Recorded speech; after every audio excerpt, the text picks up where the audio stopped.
الحمدللہ رب العالمین والصلاة والسلام علی رسولہ الکریم وعلی آلہ واصحابہ اجمعین اما بعد فاعوذ باللہ من الشیطان الرجیم بسم اللہ الرحمن الرحیم رب اشرح لی صدری ویسر لی امری واحلل عقدۃ من لسانی یفقہوا قولی۔ اللہ تعالیٰ نے قرآن میں اس امت کے بارے میں کیا فرمایا؟ وَكَذَلِكَ جَعَلْنَاكُمْ أُمَّةً وَسَطًا، کہ ہم نے اسی طرح اس امت کو امت وسط بنایا ہے۔ اس کا ایک ترجمہ یہ بھی آتا ہے کہ ہم نے اس امت کو اعتدال والی امت بنایا ہے۔ اعتدال والی امت کیا ہے کہ یہ امت ہر عمل میں اعتدال کا راستہ اختیار کرتی ہے، اور اس کی مثال ایسے ہی ہے، مفسرین نے بیان فرمائی کہ اگر ہم نصارہ کو دیکھیں تو نصارہ نے عیسیٰ علیہ السلام کے بارے میں کیا کیا کہ عیسیٰ علیہ السلام کے مقام کو بڑھاتے بڑھاتے اس حد تک بڑھایا کہ انہوں نے عیسیٰ علیہ السلام کو خدا بنا دیا، تو وہ ایک ایکسٹریم پہ چلے گئے۔ اور جو یہودی تھے انہوں نے عیسیٰ علیہ السلام کا مقام کم کرنا شروع کیا، اور کم کرتے کرتے اس حد تک وہ نیچے چلے گئے کہ عیسیٰ علیہ السلام کو نبی ماننے سے انکار کر دیا۔ تو یہ کیا ہوگی؟ یہ دوسری ایکسٹریم ہوگی۔ اور اس امت کے اعتبار سے ہمارا عقیدہ کیا ہے کہ عیسیٰ علیہ السلام اللہ تو نہیں ہے، نہ ہی خدا ہے، عیسیٰ علیہ السلام خدا نہیں ہے، اور لیکن عیسیٰ علیہ السلام کیا ہے؟ اللہ کے رسول ہیں۔ تو کیا ہے کہ یہ درمیان کا راستہ ہے۔ جو کرسچن سے انہوں نے کیا کیا؟ خدا بنا دیا، یہودیوں نے انکار کر دیا، اور ہمارا درمیان کا راستہ ہے کیا ہے کہ نہ وہ خدا ہیں بلکہ وہ اللہ کے رسول ہیں۔ تو یہ اعتدال کا راستہ ہے۔ اسی طریقے سے اگر ہم دین کے اعتبار سے دیکھیں تو دین میں بھی ہمیں ہر چیز میں اعتدال کا راستہ ملتا ہے۔ آج ہم اگر اکثر دیکھتے ہیں جو ہمارے دین کے اعتبار سے کنفیوژنز ہوتی ہیں، اور دین کے اعتبار سے لوگ جو مختلف قسم کے اعمال کرتے ہیں جن کو ہمیں سمجھ نہیں آتی اور ہمیں لگتا ہے کہ بڑا مشکل ہے، تو ان میں سے آپ کو لگے گا کہ جب آپ اس کو تھوڑی سی تحقیق کریں گے تو آپ کو اندازہ ہوگا کہ اس میں سے ایک وجہ جو ہے اس کنفیوژن کی، یا اس ایکسٹریمزم کی، یا اس شدت کی، یا اس غلو کی، افراط و تفرید کی ایک وجہ کیا ہوتی ہے کہ علم کی کمی اور دین کے فہم کی کمی۔ چونکہ ہم نے دین اکثر سیکھا کیا ہوتا ہے کہ دیکھ دیکھ کے سیکھ رہے ہوتے ہیں، سن سن کے سیکھ رہے ہوتے ہیں، اور ہمیں خود اس چیز کا علم نہیں ہوتا کہ کیا یہ چیز واقعی اللہ کے رسول صلی اللہ علیہ وسلم کی زندگی سے ثابت بھی ہے کہ نہیں۔ اور جب ہم آپ صلی اللہ علیہ وسلم کی زندگی کی طرف دیکھتے ہیں تو ہمیں ایک اتنی بیلنس پرسنالٹی نظر آتی ہے کہ ہر چیز میں نبی صلی اللہ علیہ وسلم اعتدال کے ساتھ چلا کرتے تھے، اور نہ صرف خود اعتدال سے چلتے تھے، ہر عمل کو اعتدال سے کرتے تھے، بلکہ صحابہ کو بھی اعتدال کی ہی تعلیم دی۔ اور وہی چیز ہمارے لیے بھی دین ہے۔ ہمارے لیے اصل دین کیا ہے کہ رسول اللہ صلی اللہ علیہ وسلم کی زندگی، آپ صلی اللہ علیہ وسلم نے جس طرح زندگی گزاری، ہمارے لیے اصل میں وہی طریقہ ہے، اور وہی طریقہ اعتدال کا طریقہ ہے۔ آپ صلی اللہ علیہ وسلم کھانا بھی کھاتے تھے، روزہ بھی رکھتے تھے، نماز بھی پڑھتے تھے، رات کو قیام بھی کرتے تھے، رات کو سویا بھی کرتے تھے۔ آپ صلی اللہ علیہ وسلم بازار بھی جایا کرتے تھے، بلکہ مشرکین کے اعتراضات میں سے ایک اعتراض یہ تھا کہ یہ کس قسم کے نبی ہیں کہ تو بازار بھی جاتے ہیں، تو یہ اعتراض تھا۔ اور آپ صلی اللہ علیہ وسلم اپنی ازواج کے ساتھ بات چیت بھی کیا کرتے تھے، ان کے ساتھ مذاق بھی کیا کرتے تھے، صحابہ کے ساتھ مذاق بھی کیا کرتے تھے، ان کو تعلیم بھی دیا کرتے تھے۔ تو یہ اگر ہم دیکھیں آپ صلی اللہ علیہ وسلم کی زندگی تو ہمیں ایک بہت ہی خوبصورت بیلنس نظر آتا ہے، اور حقیقت میں یہی وہ بیلنس ہے جو کہ ہمارا ٹارگٹ بھی ہونا چاہیے کہ ہم نے اپنی زندگی میں اسی بیلنس کو لے کے آنا ہے، کیونکہ کسی بھی عمل کو کرنے کے لیے ایک ایکسٹریم پہ چلے جانا آسان ہوتا ہے۔ اگر آپ دین کے اعتبار سے دیکھیں تو کوئی شخص دیکھے بس اب میں دنیا کو سب کچھ چھوڑ دوں گا اور میں ایک کونے میں جا کے بیٹھ کے اللہ اللہ کروں گا، اور سب کچھ چھوڑ کے میں بس دین کے اعتبار سے عبادات کرتا رہوں گا، اور مجھے نہ کوئی دنیا سے کوئی لینا دینا، نہ کوئی فیملی سے لینا دینا، نہ کوئی لوگوں سے لینا دینا، تو یہ آسان کام ہے، سب سے کٹ کٹا کے ایک کونے میں بیٹھے تو آسان ہے نا۔ لیکن کیا ہے کہ یہ ہمارے دین کی تعلیم نہیں ہے۔ اسی طریقے سے دنیا کے اعتبار سے کچھ لوگ دنیا میں اتنے زیادہ کھو جاتے ہیں کہ وہ ساری زندگی ان کا صبح دوپہر شام صرف ایک ہی فکر ہوتی ہے کہ دنیا دنیا دنیا، اور ان کو دین سے کوئی لینا دینا نہیں ہوتا، اور دین کے کوئی انہیں فکر نہیں ہوتی۔ تو یہ بھی ایک ایکسٹریم ہے۔ تو یہ بھی آسان ہے، آپ کو بہت سارے ایسے لوگ ملیں گے جو کہ دنیا کے اندر اتنے آگے چلے گئے، کیونکہ ظاہر ہے جب دنیا داری میں اور دنیا میں اتنے آگے چلے جاتے ہیں، مال آنا شروع ہو جاتا ہے، تو پھر ایک ایکسٹریم میں انسان چلا جاتا ہے اور دین کو چھوڑ دیا۔ تو یہ بھی ایک ایکسٹریم ہے. لیکن ہمارے لیے کیا ہے کہ ہمارا دین اعتدال کا راستہ دکھاتا ہے. ہم نے دین پہ بھی چلنا ہے اور دنیا کو بھی ساتھ لے کے چلنا ہے. اور حقیقت میں ہماری دنیا بھی ہمارے لیے دین ہی ہے اور ہمارا دین بھی ہمارے لیے دنیا ہی ہے. کیونکہ ہمارا دین کیا ہے؟ ہماری اس دنیا کی زندگی کو گزارنے کا ایک طریقہ ہے. دین یہی ہے نا کہ ہم نے کس طریقے سے ایک بیلنس زندگی گزارنی ہے, یہی دین ہے. اور ہر عمل میں ہمیں جو ہے ہمارے دین سے ہمیں گائیڈ لائنز ملتی ہیں کہ ہم نے اپنی زندگی میں جو بھی عمل کرنا ہے اس میں بیلنس کیسے کریٹ کرنا ہے, اس میں اعتدال کا راستہ کیسے اختیار کرنا ہے. خرچ کرنے کا جب معاملہ آتا ہے, خرچ کرنے کا معاملہ, اس بارے میں بھی ہمیں گائیڈ لائنز اللہ تعالیٰ قرآن میں دیتا ہے کہ کس طریقے سے خرچ کرتے ہیں. عباد الرحمن اللہ کے جو بندے ہیں ان کی کچھ صفات کا ذکر آیا قرآن میں. سورہ الفرقان میں اللہ تعالیٰ نے ان کی کچھ صفات کا ذکر کیا. جو اللہ کے بندے ہیں ان کی ایک صفت کیا ہے جو اللہ تعالیٰ نے قرآن میں بیان فرمائی؟ لم یسرفوا ولم یقتروا وکان بین ذلک قواما.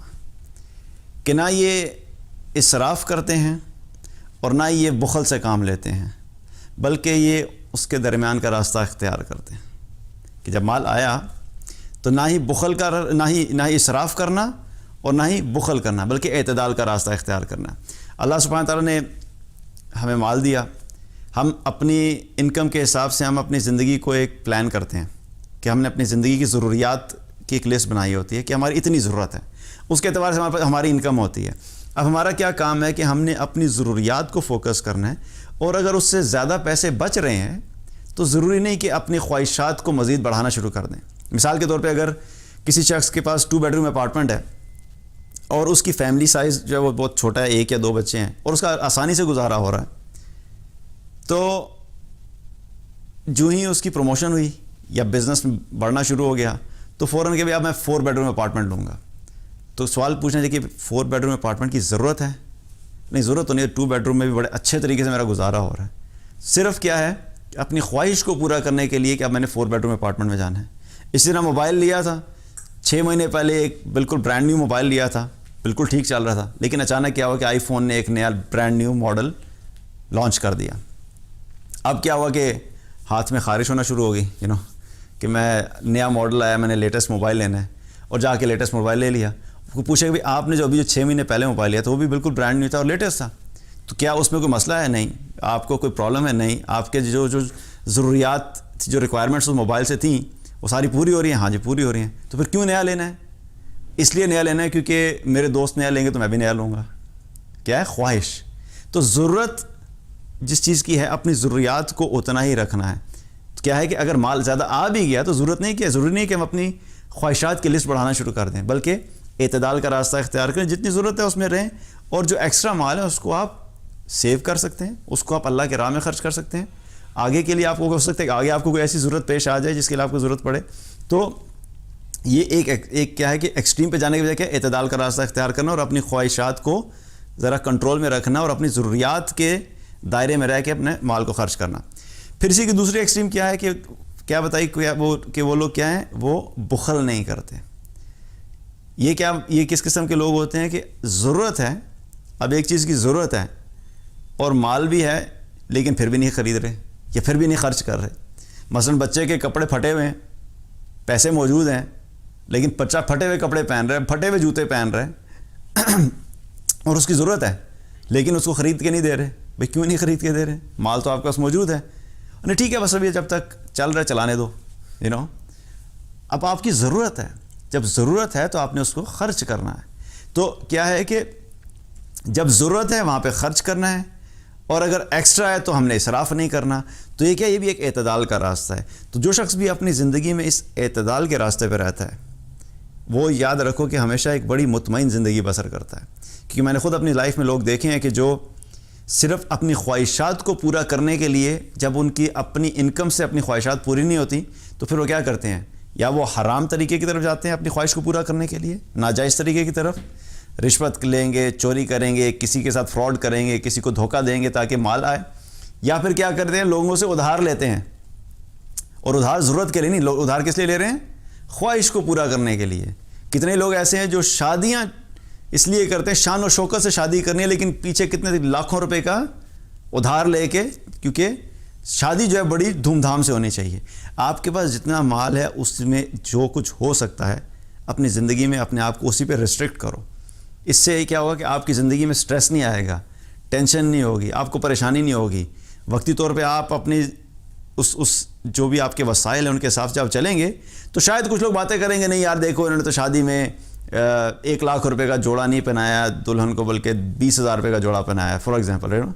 لیکن کیا ہوگا کہ اب لوگوں کی خواہش پوری کرنے کے لیے آپ نے 1,00,000 روپیہ ادھار لے لیا, وہ تو ایک دن میں ختم ہو جائے گی شادی, اس کے بعد کسی کو یاد بھی نہیں ہوگا کہ آپ نے کتنے کا جوڑا پہنایا تھا. لیکن آپ کی زندگی میں کیا ہے, ٹینشن شروع ہو جائے گی, کیونکہ اب آپ نے جو ادھار لیا تھا ایک دن کی خواہش پوری کرنے کے لیے اب آپ کو اتارنا بھی ہے. ٹھیک ہے, تو کیا ہے کہ اعتدال کا راستہ اختیار کرنا, جو آپ کے وسائل ہیں اس کے حساب سے خرچ کرنا. اسی طریقے سے ہمارا دین ہمیں اعتدال کے اعتبار سے گھر والوں کے ساتھ بھی اعتدال کا راستہ بتاتے ہیں. رسول اللہ صلی اللہ علیہ وسلم کی زندگی میں اگر ہم دیکھیں تو آپ صلی اللہ علیہ وسلم جہاں باہر اپنے صحابہ کے ساتھ معاملات کرتے تھے, اپنے گھر والوں کے ساتھ بھی اچھے طریقے سے رہتے تھے. اور ہم عائشہ رضی اللہ فرماتی ہیں کہ میں نے نبی صلی اللہ علیہ وسلم سے زیادہ کسی کو بھی مسکراتے ہوئے نہیں دیکھا. آپ صلی اللہ علیہ وسلم بہت زیادہ مسکرایا کرتے تھے. تو کیا ہے کہ گھر والوں کے ساتھ بھی معاملہ کرنا اعتدال کا. کچھ لوگ ہوتے ہیں جو اپنے گھر والوں کے ساتھ بہت زیادہ سخت ہوتے ہیں, بہت زیادہ سخت ہوتے ہیں, اور ابا جان اتنے سخت ہوتے ہیں کہ جو ہی صرف خبر پہنچتی ہے کہ ابا جان پہنچ رہے ہیں اور باہر گھنٹی بجتی ہے تو سارے بچے ایسے بھاگتے ہیں کہ جیسے بل میں گھس جاتے ہیں کہ یار اب آ گیا ڈریکولا, گاڈ زیلا جس طرح گھر میں داخل ہونے والا ہے. تو باپ کی اتنی دہشت ہوتی ہے, ماں بھی کانپنا شروع ہو جاتی ہے, بچے بھی کانپنا شروع ہو گیا, بھائی آ گیا سو یہ کیا, یہ ایک ایکسٹریم ہے, اتنا سخت, اتنی شدت لوگوں کے مطلب اتنا خوف.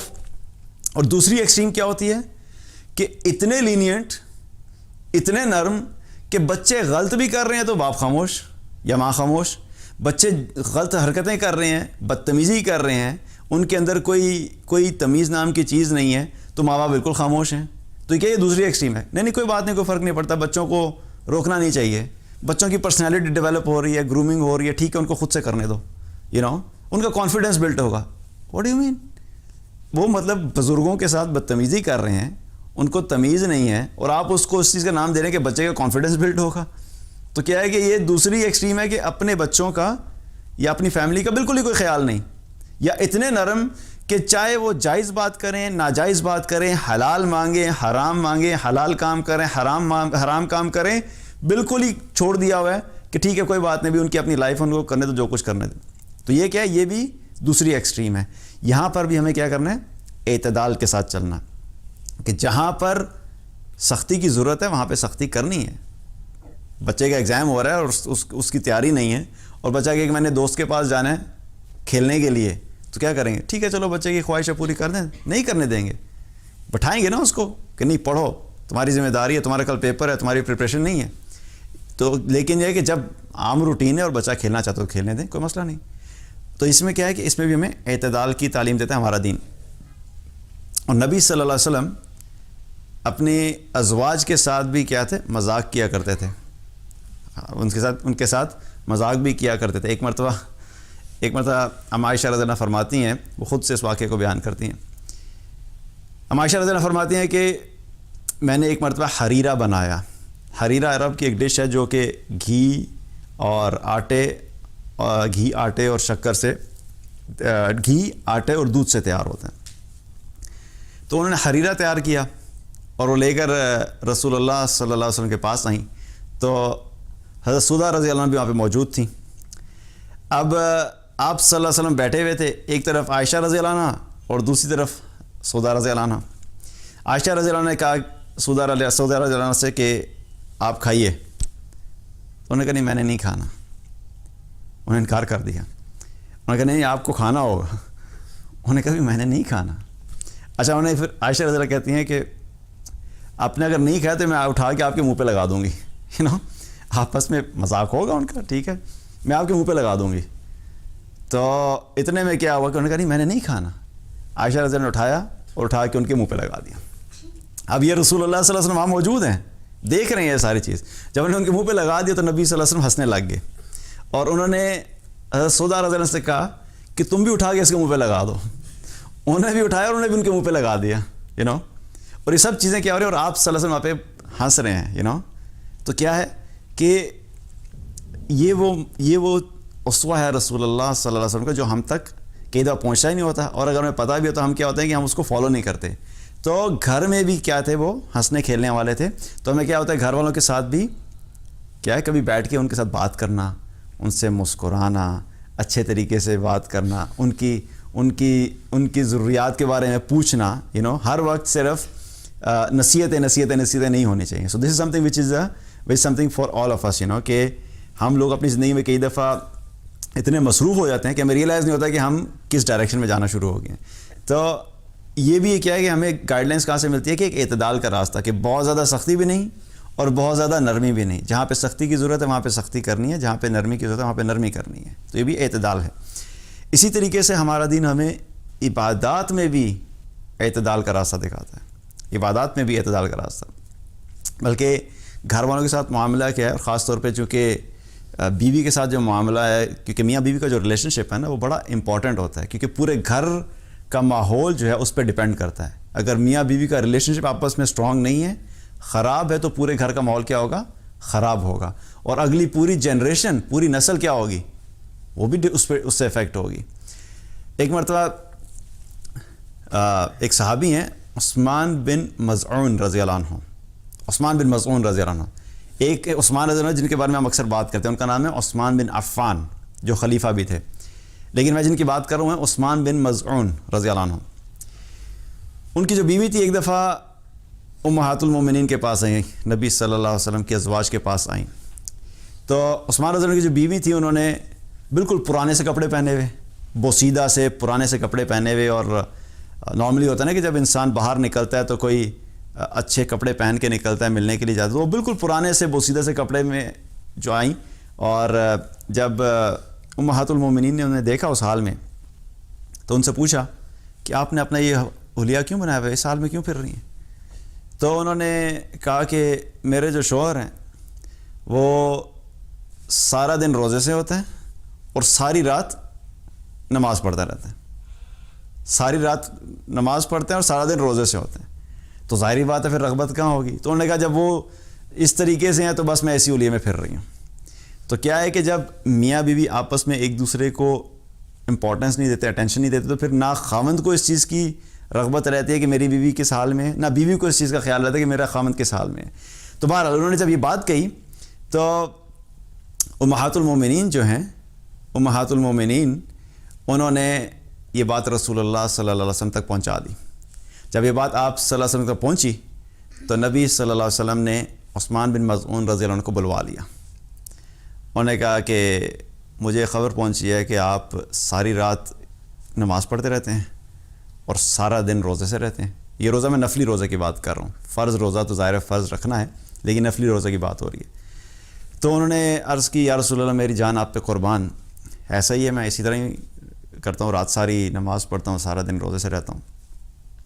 تو نبی صلی اللہ علیہ وسلم نے ان کو فرمایا کہ میں رہبانیت دے کر نہیں بھیجا گیا، ہم پر رہبانیت فرض نہیں کی گئی، اور فرمایا کہ میں تم میں سب سے زیادہ اللہ سے ڈرنے والا ہوں، اور میں نماز پڑھتا بھی ہوں اور سوتا بھی ہوں، اور میں روزہ رکھتا بھی ہوں اور نہیں بھی رکھتا جو نفلی روزہ ہے. اور فرمایا کہ کیا تمہارے لیے میرے اسوہ میں مثال نہیں ہے، یعنی اگر تم اللہ کے ڈر سے، اللہ کے خوف سے یا عمل کرنا چاہ رہے ہو تو تمہیں میرے اسوہ کی طرف دیکھنا چاہیے کہ میں تم میں سب سے زیادہ ڈرنے والا ہوں، لیکن میں رات کو سوتا بھی ہوں اور نماز بھی پڑھتا ہوں اور میں روزہ بھی رکھتا ہوں اور نہیں بھی رکھتا. تو کیا فرمایا کہ یہ جب انہوں نے فتایا نبی صلی اللہ علیہ وسلم کو کہا تو کچھ عرصے کے بعد جب عثمان رضی اللہ عنہ کی بیوی دوبارہ امہات المومنین کے پاس آئیں تو انہوں نے بہت اچھا لباس پہنا ہوا تھا اور انہوں نے خوشبو بھی لگائی ہوئی تھی. تو کیا ہے کہ صرف عبادات کے اوپر فوکس کرنا اور اپنے گھر والوں کی باقی ساری ضروریات کو چھوڑ دینا کہ ان کی کیا خواہشات ہیں، ان کی کیا ضرورت ہے، ان کے ساتھ بیٹھنا، ان سے پوچھنا، ان کے ساتھ بات چیت کرنا، ان کے مسائل کو سننا اور ان مسائل کو حل کرنا، یہ کیا ہے ایک بندے کی رسپانسبلٹی ہوتی ہے. تو کیا ہے کہ اس میں بھی اعتدال، کہ اپنے گھر والوں کے ساتھ کیا ہے اعتدال کا معاملہ کرنا. اس طرح عبادات میں بھی اعتدال یہ چیز ہے ایک، اور اسی طریقے سے عبادات کے اندر بھی اعتدال کا معاملہ ہے کہ ہمیں ہمارا دین عبادات کا بھی ایک طریقہ بتاتا ہے کہ ہم نے کس طریقے سے کرنی ہے. ایک ہے فرض عبادات، 5 وقت کی نماز جو فرض ہے وہ تو فرض ہے، وہ تو ہم نے پڑھنی ہی پڑھنی ہے. لیکن جو نفلی عبادات ہیں، نفلی روزے رکھنا یا نفلی نماز پڑھنا یا رات کو قیام کرنا، اس کی بھی گائیڈ لائنز موجود ہیں۔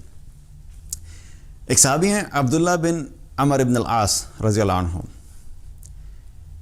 وہ عبادلہ صحابہ میں سے تھے۔ عبادلہ صحابہ وہ تھے کہ جو اپنی عبادت کی وجہ سے بہت زیادہ معروف تھے۔ وہ کیا کرتے تھے کہ وہ بھی سارا دن روزہ رکھتے تھے، ساری رات نماز پڑھا کرتے تھے۔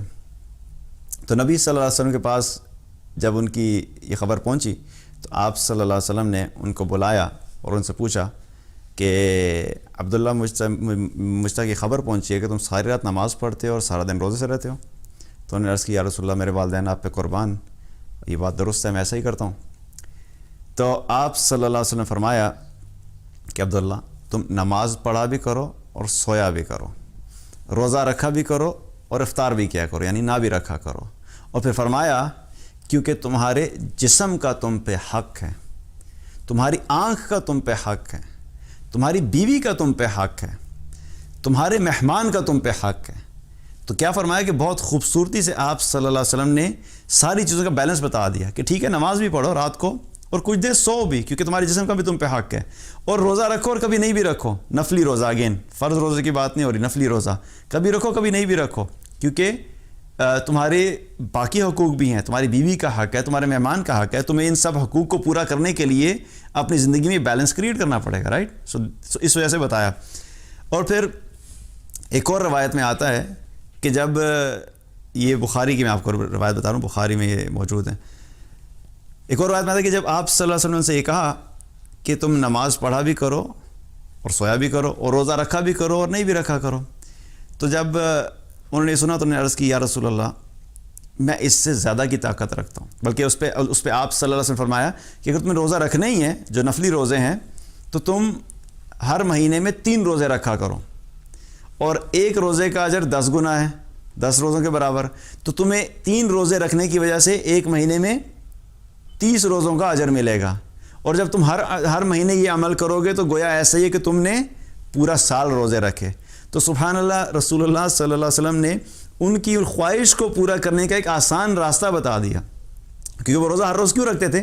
مقصد یہ تھا کہ تاکہ میں سارا سال روزے کی حالت میں رہوں۔ تو آپ صلی اللہ علیہ وسلم فرمایا کہ تم 3 دن روزے رکھ لو تو تمہارے 3 دن کے روزے جو ہیں 1 مہینے کے روزے کے برابر ہوں گے، اور ہر مہینے یہ عمل کرو گے تو تمہارے سارے سال کے روزے ہو جائیں گے، تمہارے نامہ اعمال میں سارے سال کے روزے لکھ لیے جائیں گے۔ تو ایک آسان طریقہ بتایا اور رخصت عطا فرمائی۔ تو جب آپ صلی اللہ علیہ وسلم نے یہ فرمایا تو عبداللہ رضی اللہ عنہ عرض کرنے لگی یا رسول اللہ میں اس سے زیادہ کی طاقت رکھتا ہوں۔ تو آپ صلی اللہ علیہ وسلم نے فرمایا کہ اچھا اگر تم نے اس سے زیادہ رکھنا ہے تو 1 دن روزہ اور 2 دن افطار، یعنی کیا ہوا کہ 1 دن روزہ رکھو اور 2 دن روزہ نہیں رکھو۔ اس سے کیا مطلب ہے کہ 10 روزے ہو گئے اور 20 دن روزے نہیں ہوں گے، رائٹ؟ 1 مہینے میں 10 روزے اور 20 دن بغیر روزے کے۔ تو انہوں نے عرض کی یا رسول اللہ میں اس سے بھی زیادہ کی طاقت رکھتا ہوں۔ تو آپ صلی اللہ علیہ وسلم نے فرمایا کہ پھر تم داؤد علیہ السلام کا روزہ رکھا کرو۔ تو انہوں نے عرض کی یا رسول اللہ یہ داؤد علیہ السلام کا روزہ کیا ہے؟ تو آپ صلی اللہ علیہ وسلم نے فرمایا کہ وہ 1 دن روزہ رکھتے تھے اور 1 دن افطار کیا کرتے تھے، یعنی اب 1 دن روزہ ہوگا اور 1 دن افطار ہوگا۔ تو اس پر انہوں نے عرض کی یا رسول اللہ میں اس سے بھی زیادہ کی طاقت رکھتا ہوں، مجھے اس سے بھی افضل بتائیں، مجھے اس سے بھی افضل بتائیں۔ تو آپ صلی اللہ علیہ وسلم نے فرمایا لا افضل من ذلک، اس سے افضل کوئی روزہ نہیں ہے، اس سے زیادہ کی اجازت نہیں دی، اس سے افضل کوئی روزہ نہیں ہے۔ تو آپ نے روک دیا ادھر۔ تو عبداللہ بن عمر بن العاص رضی اللہ عنہ پھر اسی ترتیب سے روزے رکھتے رہے، اور پھر کیا ہوا کہ جب بوڑھے ہو گئے تو پھر وہ فرمایا کرتے تھے کاش کہ میں نے رسول اللہ صلی اللہ علیہ وسلم کی دی ہوئی رخصت کو لے لیا ہوتا اور میں اس وقت اس مشکل میں نہیں ہوتا، کیونکہ ظاہر ہے جب نبی صلی اللہ علیہ وسلم سے پوچھا انہوں نے اس چیز کی اجازت لی تو پھر انہوں نے اس چیز کو کنٹینیو کیا۔ اب انسان کی زندگی اور صحت ہمیشہ ایک جیسی نہیں رہتی، تو دین میں جو ایک خوبصورتی اور بیلنس ہے نفلی عبادات کے اعتبار سے وہ کیا ہے کہ جو رخصت موجود ہے اس کو اگر ہم اسی طریقے سے لے کے چلیں گے تو اس کو ہم لمبے عرصے تک لے کے چل سکتے ہیں۔ تو یہ ایک چیز ہمیں یاد رکھنی ہے کہ جہاں پر بھی ہمیں اللہ اور اللہ کے رسول صلی اللہ علیہ وسلم نے رخصت دی ہے تو اس رخصت کو لینا جو ہے وہ بہتر ہوتا ہے، کیونکہ کئی دفعہ ہم اپنے آپ کو خود ہی مشکل میں ڈال دیتے ہیں اس رخصت کو نہ لے کر۔ تو اس اعتبار سے کیا ہوتا ہے کہ یہاں پر بھی آپ صلی اللہ علیہ وسلم نے اعتدال کا راستہ بتایا کہ ایک ایکسٹریم پہ نہیں جانا کہ عبادت میں انسان اتنا آگے چلا جائے کہ اپنے باقی تمام جو ہے وہ حقوق کو ہی بھول جائے. تو عبادات میں بھی کیا ہے؟ اعتدال کا راستہ. اسی طریقے سے دین اور دنیا کے اعتبار سے بھی ہمیں اعتدال کا راستہ بتایا کہ ہم نے دین اور دنیا دونوں کو ساتھ لے کے چلنا ہے. کچھ لوگ ایسے ہوتے ہیں جو دین کی طرف جب دین کی دعوت کا کام کرنا شروع کرتے ہیں یا دین کے لیے محنت کرنا شروع کرتے ہیں تو کیا کرتے ہیں، ایسا اس میں لگتے ہیں کہ وہ اپنی ساری دنیا کی رسپانسبلٹیز کو ہی بھول جاتے ہیں. اپنی فیملی کی رسپانسبلٹی، اپنی بیوی کے حقوق، اپنے ماں باپ کے حقوق، اپنے بچوں کے حقوق اور ان کی جو ضروریات ہیں اپنی فیملی کی، ان کا بھی کوئی پتہ نہیں. ان کو لوگوں کے رحم و کرم پہ چھوڑ دیا اور خود اس چکر میں لگا کہ میں دین کی دعوت کا کام کر رہا ہوں. تو یہ یاد رکھیے کہ یہ چیز کوئی درست نہیں ہے کہ اپنے گھر والوں کو آپ دوسروں کے رحم و کرم پہ چھوڑ دیں اور خود جو آپ یوں کہ میں بڑا دین کا کام کر رہا ہوں. ان کی ذمہ داریوں کو پورا کرنا ہماری ذمہ داری ہے، ان کو ساتھ ساتھ پورا کریں اور ساتھ ساتھ دین کا کام کریں. یہاں پر بھی ہمیں بیلنس لے کے چلنا ہے. اور ابو بکر رضی اللہ عنہ جب خلیفہ بنے تو وہ ایک دفعہ راستے میں جا رہے تھے تو اپنے کندھے پہ کچھ ایک سامان سا لٹکایا ہوا اور بازار کی طرف جا رہے تھے. راستے میں عمر رضی اللہ عنہ مل گئے. انہوں نے فرمایا کہ آپ کدھر جا رہے ہیں؟ انہوں نے کہا بھائی بازار جا رہا ہوں تجارت کرنے کے لیے. انہوں نے کہا کہ آپ تو خلیفہ بنے ہیں، اتنی بڑی ذمہ داری ہے آپ کے سر پہ، اگر آپ اس طرح تجارت کرنے لگ جائیں گے اور اپنا وقت ادھر لگائیں گے تو امت کے جو مسائل ہیں اور امت کے جو خلیفہ بننے کی جو ذمہ داری ہے وہ کیسے آپ نبھائیں گے؟ تو ابو بکر رضی اللہ عنہ نے فرمایا کہ میرے بیوی بچے ہیں اور ان کے کھانے پینے کا بندوبست بھی مجھے ہی کرنا ہے. سبحان اللہ، کتنی زبردست بات ہے کہ خلافت ملی ہے، لیکن اس وقت بھی کیا وہ بتا رہے ہیں کہ جو میرے بیوی بچے ہیں ظاہر ہے ان کو پتہ ہے کہ ان کی ذمہ داری کس کے اوپر ہے. جو گھر کا لیڈر ہوتا ہے اس کی ذمہ داری ہوتی ہے کہ اپنی بیوی بچوں کی ضروریات کو پورا کرنا، ان کو لے کے چلنا ہے، ان کو چھوڑا نہیں جا سکتا. تو عمر رضی اللہ نے کہا کہ ابو بکر رضی اللہ نے فرمایا کہ میں اگر یہ کروں گا اور میں یہ کام نہیں کروں گا تو میری بیوی بچوں کی جو ضروریات ہیں وہ کہاں سے پوری کروں گا؟ اس پر عمر رضی اللہ نے فرمایا کہ ٹھیک ہے، ہم ایک کام کرتے ہیں کہ ہم ایک مہینے کا وظیفہ مقرر کر دیتے ہیں کہ جس کے جو کہ ایک تنخواہ کے طور پہ، سیلری کے طور پہ، جس سے آپ کے گھر والوں کی ضرورت پوری ہوتی رہے گی. تو کیا مطلب بتانے کا مقصد کیا ہے کہ دین اور دنیا کو ساتھ لے کے چلنا یہ بھی ہماری ذمہ داری ہے. ہم دین کی وجہ سے اپنے گھر والوں کی ذمہ داریاں اور اپنی باقی رسپانسبلٹیز کو چھوڑ نہیں سکتے. اور اگین یہ مشکل کام ہے، اپنے گھر کو بھی لے کے چلنا اور دین کو بھی لے کے چلنا اور دعوت کے کام کو بھی لے کے چلنا، اس سب چیزوں کو کرنا یہ مشکل کام ہے. اور اکثر کیا ہوتا ہے کہ ہم اس مشکل سے بچنے کے لیے شارٹ کٹس نکال لیتے ہیں، یا تو کرنا ہی چھوڑ دیتے ہیں دین کا کام بالکل ہی کہ نہیں بھی ہماری جو گھر کی اتنی ذمہ داری ہے ہم تو دین کا کام نہیں کر سکتے، اور یا پھر اگر ہم دین کے کام میں لگتے ہیں تو ایسے نکل جاتے ہیں کہ اپنے گھر کی ذمہ داریوں کو چھوڑ دیتے ہیں. تو یہاں پر بھی کیا ہے، ہمیں بیلنس کریٹ کرنا ہے، اعتدال کریٹ کرنا ہے کہ ہم نے ان سب چیزوں کو ساتھ لے کے چلنا ہے. اور عبداللہ بن زبیر رضی اللہ عنہ بھی ایک بہت ہی خوبصورت بیلنس پرسنالٹی تھے.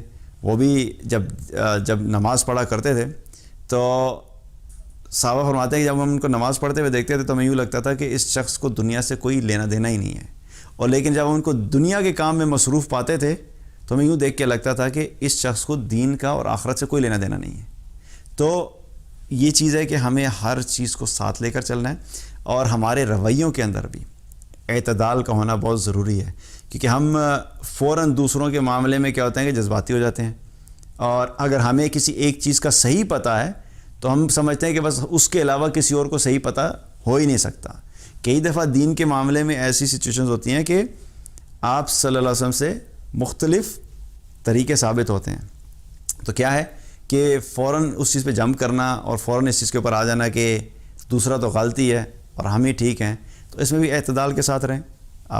چوں ہی جتنا ہم اعتدال پہ چلیں گے ہماری زندگی اپنی بھی آسان ہوگی اور ہمارے ساتھ جو لوگ ہیں ان کی بھی زندگی آسان ہوگی.